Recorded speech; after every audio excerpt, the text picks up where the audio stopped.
नमस्कार, मैं हूं आपके साथ सोनिया। बुलेटिन की शुरुआत करेंगे। अहमदाबाद के माता उमिया धाम में नए छात्रावास के उद्घाटन पर कार्यक्रम का आयोजन किया गया, जिसमें केंद्रीय गृह मंत्री अमित शाह ने शिरकत की।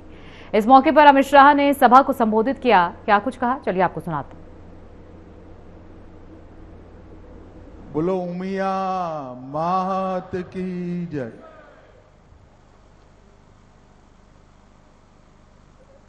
આજના કાર્યક્રમમાં મારી સાથે મંચ પર ઉપસ્થિત ગુજરાત રાજ્યના લોકપ્રિય મુખ્યમંત્રી શ્રીમાન ભૂપેન્દ્રભાઈ પટેલ, ભારતીય જનતા પાર્ટીના વરિષ્ઠ નેતા ને પૂર્વ ઉપમુખ્યમંત્રી શ્રી નીતિનભાઈ પટેલ, मारा परम मित्र पूर्व कैबिनेट मंत्री राजकोटना सांसद श्रीमान रूपाला साहेब, श्री उमिया माताजी संस्थान ना अध्यक्ष श्री बाबूभाई पटेल, ऋषिकेशभाई पटेल मंत्री गुजरात सरकार, श्री रमेशभाई पी पटेल उपाध्यक्ष उमिया माताजी संस्थान, श्री जे.एस. पटेल विधायक मानसा, मौलेश भाई डी उकानी, अरविंद भाई त्रिभुवन भाई पटेल, श्री सी.के. पटेल, श्री जयंती भाई एच. पटेल, श्री अजय भाई एच. पटेल, श्री डी.डी. पटेल, प्रताप भाई पटेल, खोडलधाम फागवडना अध्यक्ष जी श्री एन.के. पटेल, उपस्थित सौ, मंच पर उपस्थित सौ आ पवित्र कामना दाताओ ना विशाल सभागृह में आयेला सौ मां उमियाना भक्तों ने मारा प्रणाम, नमस्कार। मित्रों, आजे हूँ बीजी वार आ केम्पस में आयो छूं। 2021 डिसेम्बर में उमिया माताना भव्य मंदिरना शिलान्यासना कार्यक्रम में हूँ आयो तो ए अपना सौनी श्रद्धानु केंद्र मां उमियाना मंदिरना निर्माणनो कार्यक्रम हतो अने आजे श्री जे.एस. पटेल छात्रावास, तपस्वी कुमार अरविंद भाई पटेल बहनों छात्रावासनु लोकार्पण आ बे कार्यक्रम माटे हूँ अहींया आव्यो छुं। लगभग 104 करोड़ अने 70 करोड़ नी लागत थी 13 माळना भव्य अने आधुनिक बिल्डिंग में 1600 विद्यार्थीओ ने अमदावादना हृदय जेवा स्थान में मां उमियाना सानिध्य में अहींया पर भणवानी आधुनिक व्यवस्था अहींया थवानी छे। आ आधुनिक व्यवस्था थी गुजरात भर थी अमदावाद अने गांधीनगरना शिक्षा संस्थानों में पोतानी कारकिर्दी बनाववाळा सौ बाळको माटे, युवानो माटे एक विश्वसनीय अने आधारभूत संरचना वाळू आधुनिक छात्रालय उपलब्ध थवायुं अने मंदिरना प्रांगणमां ज उपलब्ध थयुं। मित्रों, आज हूँ अहींया आव्यो छुं त्यारे निश्चित रूपथी कहेवा मांगु छुं कि मारा कामथी हूँ देशभरनो प्रवास करतो होउं छुं अने नानपणथी समाजोनी संरचना, समाजोनो विकास, समाजोनो इतिहास ए मारा अभ्यासनो विषय होवाना कारणे देशभरनी जुदी जुदी जातिओ, समाजो, परंपराओ एना उत्थाननो स्वाभाविक रूपे नजर पड़े, अभ्यास थाय, थोड़ी नोंध पण हूँ बनावुं छुं। अने हूँ गुजरात थी आવું છું એટલે કહું છું કે આઝાદીના 75 વર્ષમાં ગુજરાતના પાટીદાર સમાજે જે પ્રગતિ કરી છે એનો ભારતમાં ક્યાંય જોડ નથી. આ બાબુલાલને બધા ભેગા થઈ હોસ્ટેલ બનાવે, મંદિર બનાવે, મને કઈ વાંધો નથી, પણ કેટલાક સ્ટડી કરવા વાળા જુવાનિયાઓને ભેગા કરી આ 75 વર્ષમાં પાટીદાર સમાજના પરિવર્તનનો ઇતિહાસ કોઈકે જરૂર લખવો જોઈએ. અને મને કહેતા આજે કોઈ સંકોચ નથી કે ગુજરાતનો વિકાસ અને પાટીદાર સમાજનો વિકાસ બે સમાંતરે થયા છે. ગુજરાતના વિકાસમાં પાટીદાર સમાજના વિકાસનું બહુ મોટું યોગદાન રહ્યું ભાઈ. અને એક પ્રકારથી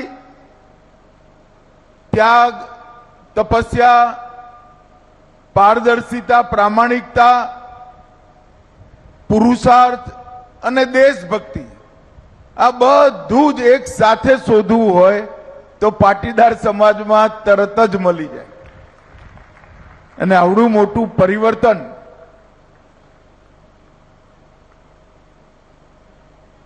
બહુ ઓછા સમાજો કરી શકાય. હમણાં હું ગંગાસાગર ગયો હતો અને ગંગાસાગર જેટલા નામી અનામી શહીદો છે એમનું તર્પણ પણ કર્યું મેં. ત્યાં પંડિતજી જે હતા એ ઉત્તર પ્રદેશના હતા. તો એમણે કહ્યું કે ભાઈ અહીંયા કેટલાક પરિવારો ગંગાસાગરમાં પણ ગુજરાતના રહે છે. મેં કહું અહીં શું કરે છે ગંગાસાગરમાં? એટલે કે લાકડાની લાઠી છે. મેં કહું નિશ્ચિત કચ્છનો કડવા પાટીદાર હશે તો જ લાકડાની લાઠી ગંગાસાગરમાં થઈ હોય. પછી ત્યાં આગળ મંદિરમાં એ લોકો હતા, મળ્યા તો ખરેખર કચ્છના કડવા પાટીદારોની ત્યાં આગળ લાકડાની લાઠી હતી. આ આપણી વિશેષતા છે. Agriculture, education, textile, ceramics, diamond, pharmaceutical અને હવે રિયલ એસ્ટેટ, આ બધા ક્ષેત્રોમાં એક પ્રકારથી પાટીદાર સમાજે પોતાનો દબદબો જમાઈ દીધો છે. અને સમાવેશી વિચારના કારણે દેશભરમાં ફેલાતા પણ વાર ના લાગી, સ્વીકૃતિ લાવતા પણ વાર ના લાગી, અને જે ફિલ્ડમાં ગયા એ ફિલ્ડનું નેતૃત્વ કરતા પણ વાર ના લાગી.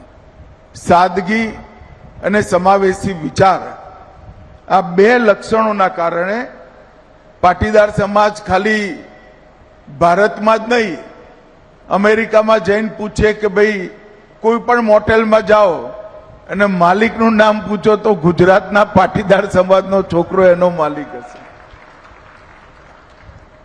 આ વિશેષતાઓનો કોઈ અભ્યાસ પણ થવો જોઈએ અને એક પ્રકારથી એનું બીજા સમાજો માટે મોડેલ પણ ઊભું કરવાની આપણી જ જવાબદારી છે. મિત્રો, આજે હું અહીંયા આવ્યો છું ત્યારે હમણાં જ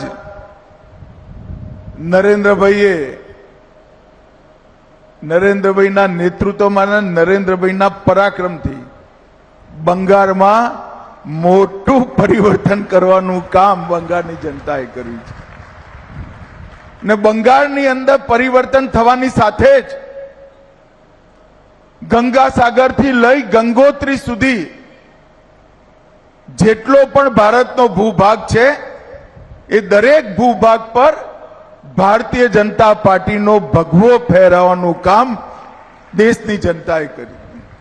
અને આ દેશના 80% ભૂભાગ પર ભારતીય જનતા પાર્ટીનો શાસન થઈ ગયું છે. મિત્રો, એની સાથે સાથે ભાજપનું શાસન થવાની સાથે સાથે જ દેશની અંદર પરિવર્તનની પણ શરૂઆત થઈ છે. આખા દેશની અંદર આર્થિક પરિવર્તન તો થયું જ, પરંતુ દેશની સુરક્ષા માટે આમૂલચૂર પરિવર્તન થયું.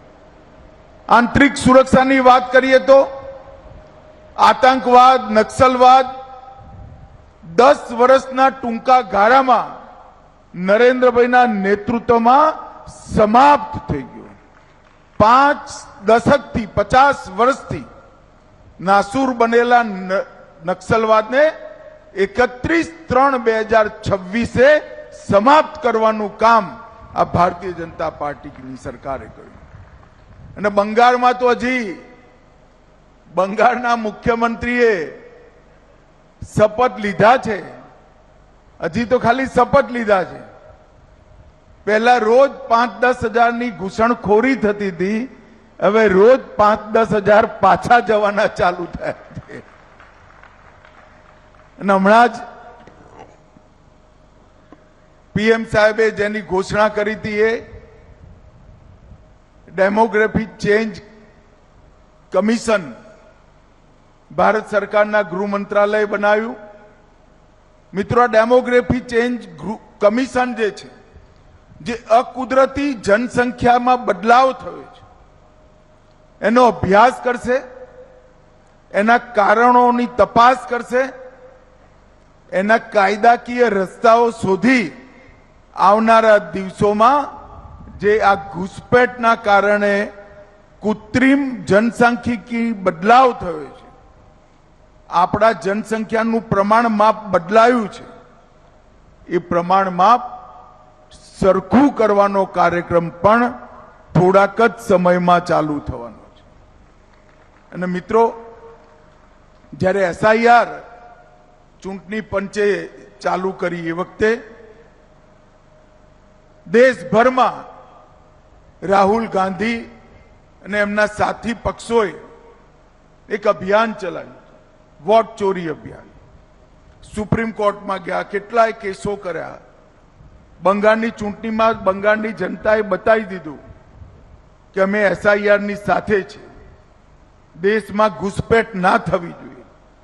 છતાંય કેસ ચાલ્યો અને પરમ દિવસે જ કેસનું પૂરું પરિણામ આવ્યું કે એસઆઈઆર પૂર્ણતયા સંવૈધાનિક રૂપથી સાચી છે.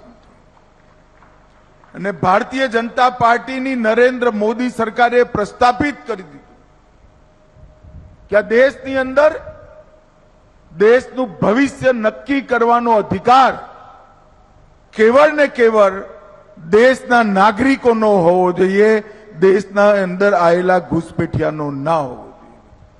અને કામ ખૂબ સુંદર રીતે થયું છે.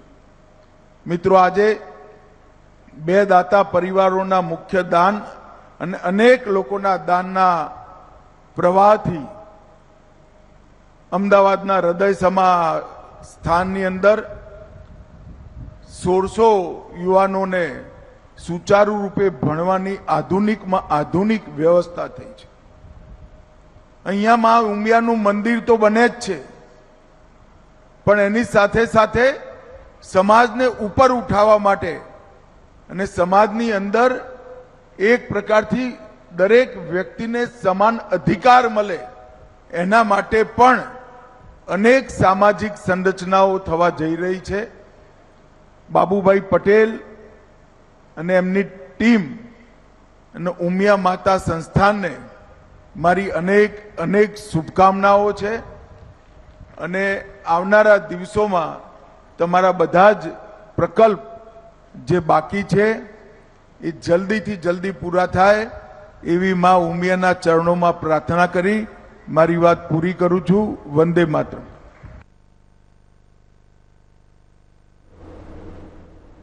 प्रयागराज नगर निगम के नवनिर्मित सदन हॉल और विभिन्न विकास परियोजनाओं के लोकार्पण शिलान्यास के मौके पर कार्यक्रम का आयोजन किया गया, जिसमें सीएम योगी आदित्यनाथ ने भी शिरकत की।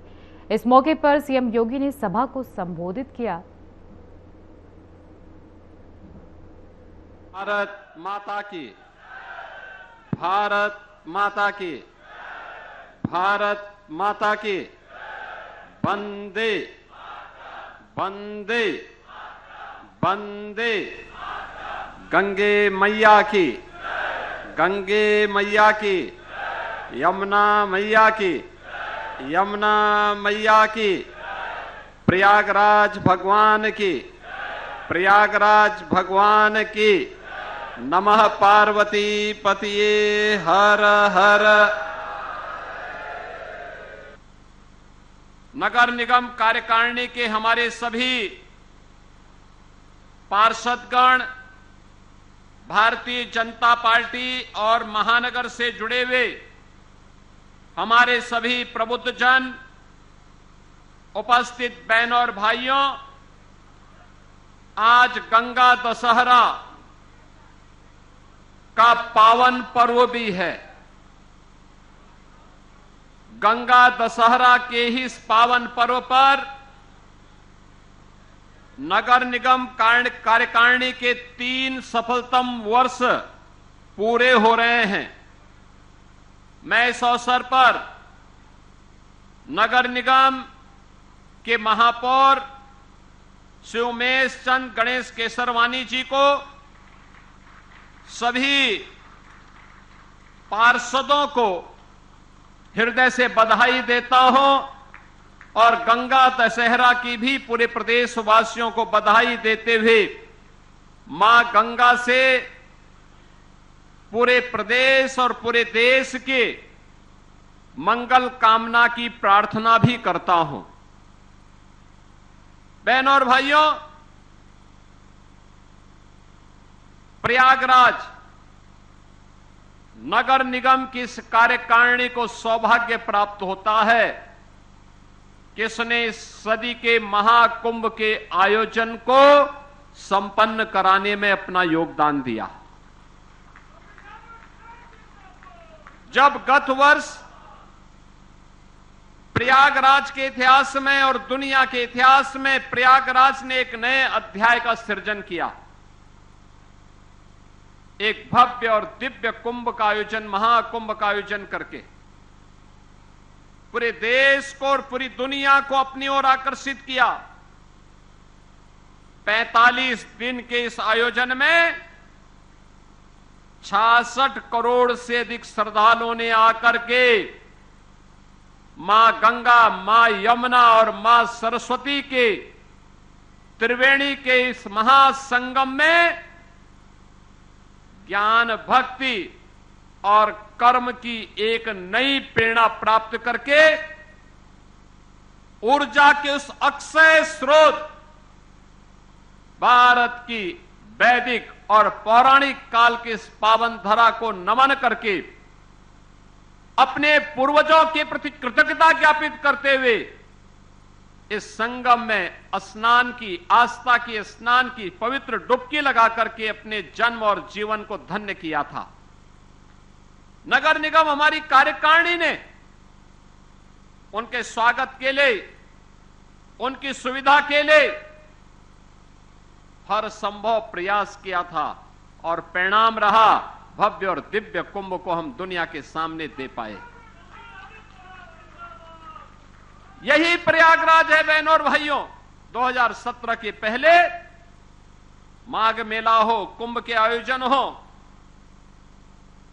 वे गंदगी के, भगदड़ के, अव्यवस्था के, अराजकता के शिकार होते थे।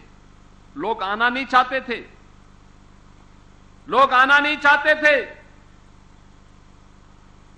लेकिन जब 19 में हमारी सरकार को पहली बार प्रयागराज कुंभ के आयोजन को करने का अवसर प्राप्त हुआ था, तब प्रधानमंत्री जी की प्रेरणा से और उनके प्रयास से प्रयागराज के कुंभ को यूनेस्को ने मानवता की अमूर्त धरोहर के रूप में मान्यता देकर के हमारे पूर्वजों की इस परंपरा को, हमारी सांस्कृतिक और आध्यात्मिक परंपरा के इस आयोजन को वैश्विक मान्यता देने का काम किया था। हर भारतवासी, हर सनातन धर्मावलंबी के लिए गौरव की बात थी और उसी गौरव के साथ जुड़ने का अवसर 19 में भी और 25 में भी हमारी सरकार को प्राप्त हुआ। मैं इसके लिए नगर निगम के उन सभी पार्षदों को, वर्तमान और पूर्व महापौर को, उन सभी कार्मिकों को, उन सभी सफाई कर्मियों को उन सभी सुरक्षा कर्मियों को जिन्होंने प्रयागराज के इस ऐतिहासिक कार्यक्रम को, कुंभ हो या महाकुंभ, उसे भव्य और दिव्य तरीके से संपन्न करके प्रयागराज को वैश्विक मान्यता दिलाने में अपना योगदान दिया था। बहनों और भाइयों, मेरा मानना है 1925 के कुंभ के आयोजन के लिए प्रयागराज में ये डबल इंजन सरकार ने जो अवस्थापना सुविधाओं का विकास किया,